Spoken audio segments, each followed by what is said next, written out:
everyone, you're watching Newegg TV. I'm Jennifer and welcome to my kitchen. Today I'm going to be giving you a product overview and demonstration of this 1200 watt convection oven by Rosewill. Alright, so here I have completely assembled the convection oven. It doesn't come in any kind of scary lots of little pieces. It just comes with the lid separate from the racks and you just kind of stack it all together, but I'll go through all of that in a moment.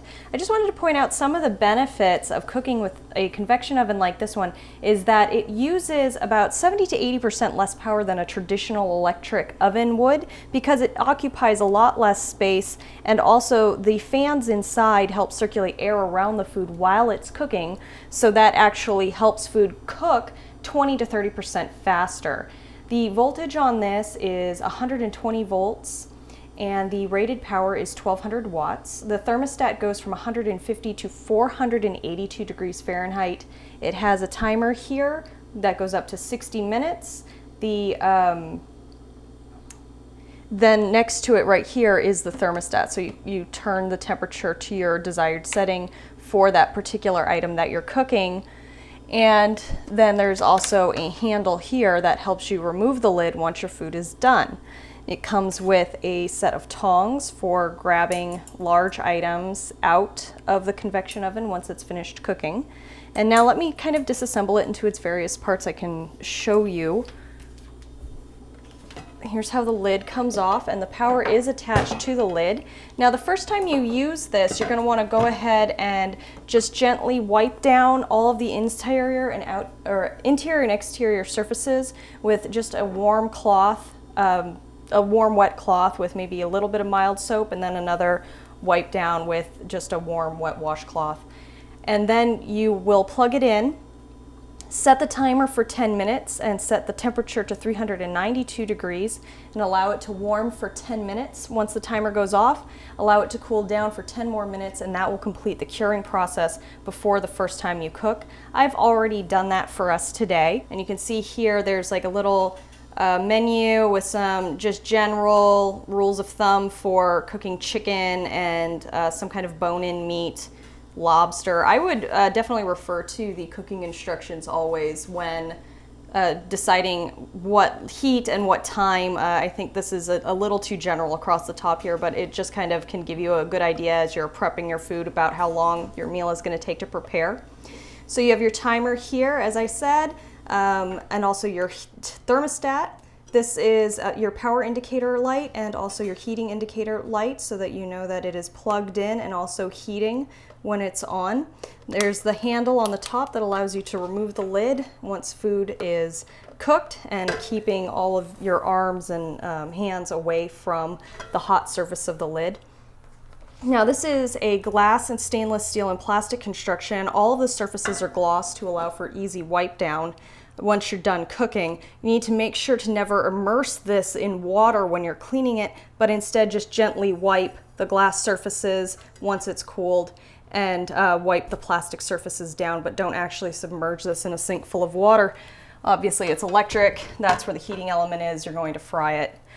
Okay, so on the inside we have your heating racks. Now you want to use the tallest rack possible for whatever you're cooking to allow maximum air circulation around the item inside the convection oven. So we have the shorter rack here for possibly maybe doing potatoes on a low rack and then your meats on a high rack, but it does allow for 2 levels of cooking so that you can cook the whole meal at one time and have it all come out kind of about the same time. It comes with a pair of tongs for lifting heavier items out. And then the entire bowl itself can come off of the base for cleaning. You need to be careful not to pick this up. It does stay hot for a very long time once you've finished cooking, so definitely let it cool for probably about an hour after cooking something really hot before you try to pick it up, and always test it first before just grabbing it. And then the base itself here can also be wiped down and cleaned. Let's take a look at the base. Sorry, I'm going to set that down there. So here's the base. It's very simple. The bottom is steel that's been powder coated with a gloss finish so that you can wipe it down. The handles are gloss plastic for easy cleaning, and then on the bottom there are 4 feet to rise it up off of your cooking surface. Okay, so I have gotten everything together to make a nice roasted chicken, and I have my little chicken here all pre-washed. Now, this is about a 3.5 pound chicken, so not too big, and I've set my temperature to around 350 degrees, and I'll probably cook it for about 40 minutes, but I'll go over that some more as we get going. Now, the first thing I want to do to prep my chicken is remove the wishbone, and I know a lot of people have fond memories of being kids breaking the wishbone out of the roasted chicken or turkey, but to be honest, the wishbone is what makes it the most difficult to carve a bird and have that carving come out really beautiful and you know, look really nice on the plate. So I'm going to go ahead and do that. Now, to find the wishbone, it's located right here in the top of the breast of the chicken. So I'm just going to take my knife and I'm going to cut a little bit of the skin to get access. Okay, I'm going to feel around and then just cut right where the 2 chicken breasts come together, directly across from the neck. Makes a nice, there's this nice V right here. That's where the wishbone is located, and it comes out on 2 sides here and here, and it's even dislocated in this chicken on one side. So I'm just going to cut a little bit here on this side of the wishbone and just kind of move the breast meat out of the way. And there we go, I've got one side loosened. Now I'm going to just cut again right on the other side and just kind of use my fingers to dislocate that bone and pull it out. So now that my little chicken here is all the wishbone is removed, I'm going to flip it over and I'm going to tuck the wings behind it just like this, because this will allow for more even cooking. So you can just kind of grab it, use a firm grip, and then move the wings up behind it like that. Okay, flip it back over. And now we want to season our chicken. So I'm going to dice up some onion and some garlic and get some butter and thyme rubbed around on the outside of this chicken so it'll come out with a really beautiful golden finish and a nice herb flavor.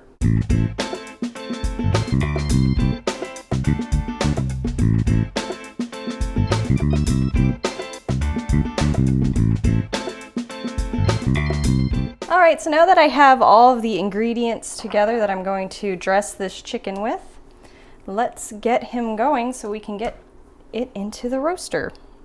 All right, so the first thing I want to do is add a little salt and pepper to the cavity. So I'm just going to sprinkle a little salt in, grind in a little pepper. There we go. Okay. Now I'm going to add to it about half of this chopped onion, maybe a little less. It is kind of a small chicken, so just about a quarter of that. I'm going to add a lot of garlic because I love garlic right here, and then a little bit of the thyme that I just chopped up. Most of this is going to go on the outside of the chicken. Okay, Now it's time for the chicken to get a little butter massage.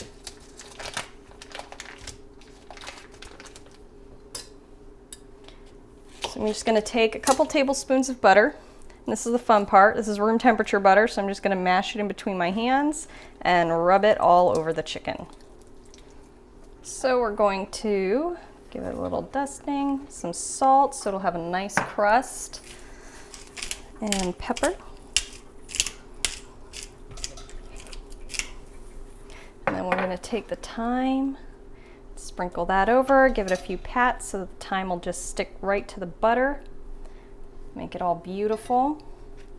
Okay, and now comes my favorite part. This is the part where we tie up the bird. So I've got some 100% cotton string here. I'm going to just take about an arm's length of it. It's probably a bit more than I need, but you always want to have more than not enough. You can trim it later if you cut off too much. You want to just tie a slip knot. However you do that, I do it kind of a funny way. I just do. And you want to take your slip knot now and put it around one drumstick here, right at the ankle. and tighten that off. You want the tail on your slip knot to have a pretty good length because you're going to use that to finish tying it off. So I've got about 5 inches of thread here at the end of the slip knot. Bring up the other ankle. Make sure that stays secure. There we go. Okay, so bring up the other ankle, wrap it around, go back to the other one, and you just kind of go back and forth between the 2 legs until they're completely secure, and then go ahead and tie a nice little bow underneath, just like that.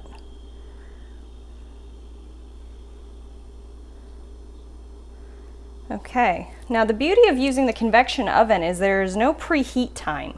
So you're not wasting any time or any electricity or other, utilities like you would with a regular oven waiting for this to get hot. So I'm just going to take our beautiful little chicken here, stick it right into the convection oven. Move my boards into the sink here. All right, bring it forward. Away from, you want to make sure you have a good distance between all surfaces in your kitchen. So you don't want it too close to a wall or too close to any cupboards or any other surfaces that could get burned by the outside. Now this glass portion is going to get very hot, so please be careful if you have any small children in the house. They are aware it's hot, or keep them away from it or reaching up onto the counter to grab this glass because it will reach the temperature of whatever you're cooking inside. So now I'm going to take this lid here, secure it to the top, very simple. So now I'm going to set the temperature to 350 degrees. I want to make sure that my handle is all the way down. There is a button in the back to make sure that the handle is all the way down. It's kind of a safety feature so that the oven won't be on when the lid is, or when the handle is up. So basically it's so that if you lift the handle up, it will stop cooking, and that way if you lift it away, this heating element won't continue to be on even if you still have it plugged in. So I'm going to plug it in, and now I want to set my time to 40 minutes, and then right away you can see the heating element underneath is on, the halogen light has come on, and also the power and heating indicating LEDs are on. You can see those right there. All right, so now in 40 minutes we should have a beautiful golden chicken. Okay, so I'm ready to reveal our beautiful roasted chicken. I've unplugged the cooker from the wall, as I advise you to do before removing the lid, just to be sure that it is off. Okay, so you can just pick up the handle here, and I'm going to use oven mitts because steam will still escape and could possibly burn me. So I'm just going to grab it by the handle and remove the lid. And there it is, all beautifully golden and smelling amazing.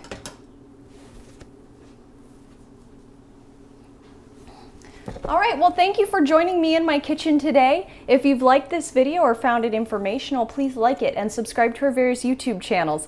Until next time, I'm Jennifer, and thank you for watching Newegg TV.